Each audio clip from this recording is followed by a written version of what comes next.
Hi guys, welcome back to my channel. চলে এলাম নতুন একটা ভিডিও নিয়ে। আজ যাচ্ছি রাস দেখতে। রাস রাস দেখতে চলে গেলাম আমি। এখানে কিন্তু প্রচুর খাওয়া স্টল সমস্ত বসেছিল। আমার শরীরটা ভীষণ খারাপ, তার মধ্যেও কিন্তু আমি রাস দেখতে চলে এসেছি। আমার গলা শুনেই তোমরা বুঝতে পারছো। চলো তোমাদের রাসের রাধাকৃষ্ণকে আবার দেখিয়ে দিই। এখানে রাধাকৃষ্ণ সহ অষ্টগোপীগণ, গাই বাছুর, বিভিন্ন গরু, পিছনে রয়েছে মা লক্ষ্মী ঠাকুর, পাশে রয়েছে শিব ঠাকুর, শিব ধূমাবতী। রাসটা কিন্তু খুব সামনে থেকে কিন্তু অপূর্ব লাগছিল। ক্যামেরাতে এরকম লাগছে, কিন্তু সামনে থেকে অপূর্ব লাগছিল। এখানে কিন্তু প্রচুর স্টল মার্কেট, মানে প্রচুর মেলা বসেছিল, প্রচুর। আমি সব জিনিস দেখাতে পারিনি, প্রচুর জিনিস বসেছিল, কাপ প্লেটের সেট থেকে সব প্রচুর জিনিস।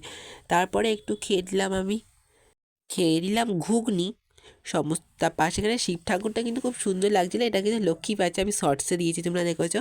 তারপরে কিন্তু খেয়েছি পাপড়ি চাট। আমি সমস্ত জিনিস দেখাতে পারিনি। তারপরে আমরা খেয়ে নিয়েছি, এটা কিন্তু হলো রাবড়ি মালাই। তোমরা কে কে খেয়েছো তোমরা অবশ্যই আমাকে কমেন্ট করে জানাবে। এই দেখো এখানে তৈরি হচ্ছে। আমার বেশ এটা খুব ভালো লেগেছিলো। এর মধ্যে চকো সিরাপ দিয়েছিল। সমস্ত জিনিসটা আমি দেখানো সম্ভব হয়নি, মোটামুটি কয়েকটা জিনিস দেখানোর চেষ্টা করেছি। তারপরে খেয়ে নেওয়া হয়েছে ফুচকা। মেলা থেকে ফুচকা খেতে সত্যি আমার ভালো লাগে। খেয়ে নিয়েছি ফুচকা, যেহেতু আমি ক্যামেরা করছিলাম, মামাও খাচ্ছিল।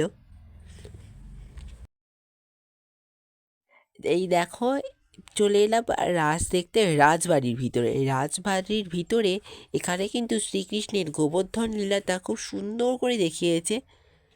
সামনে থেকে দেখতে অপূর্ব। রাজবাড়িটা তোমাদেরকে আমি এবার দেখিয়ে দিই। রাজবাড়িটা কিন্তু খুবই সুন্দর। রাজবাড়ি আমাদের এখানে একটা আছে। এ দেখো, এখানে খুব সুন্দর সুন্দর বিভিন্ন শ্রীকৃষ্ণের বিভিন্ন রূপ দেখাচ্ছিল, বিভিন্ন জিনিস। এখানে হলো কৃষ্ণকালী সহযোগে প্রধান যে দেবতাটা, সেটা হলো এইটা, প্রধান রাধাকৃষ্ণ। এখানে পুজো হয়েছে। এটা হলো দোলযাত্রা, শ্রীকৃষ্ণে ও রাধা। এটা হলো ভগবান হনুমানজির রাম একটা ছবি। এটা হলো রাধাকৃষ্ণের একটা যুগল। এই রাধাকৃষ্ণটা আবার দেখতে কিন্তু অপূর্ব লাগছিল। রাজবাড়িটা আবার দেখিয়ে দিই। রাজবাড়িটা কিন্তু এত সুন্দর করে সাজিয়েছে, অপূর্ব লাগছে। বাড়িতে আসার সময় বাইরে থেকে রুমালি রুটি ও তড়কা নিয়ে চলে আসা হয়েছে। সঙ্গে জিলিপিও আনা হয়েছে। খুব ভালো, জিলিপি খেতে হেভি লাগে। মেলাতে যাবো, জিলিপি খাবো না, এটা হয় বলো? এবার রাস পূর্ণিমার মেলা থেকে কী কী কিনলাম সেটা তোমরা নেক্সট ভ্লগে দেখতে পাবে। তাহলে ভিডিওটা আমি এখানে এন্ড করছি। কেমন লাগলো অবশ্যই আমাকে জানিও।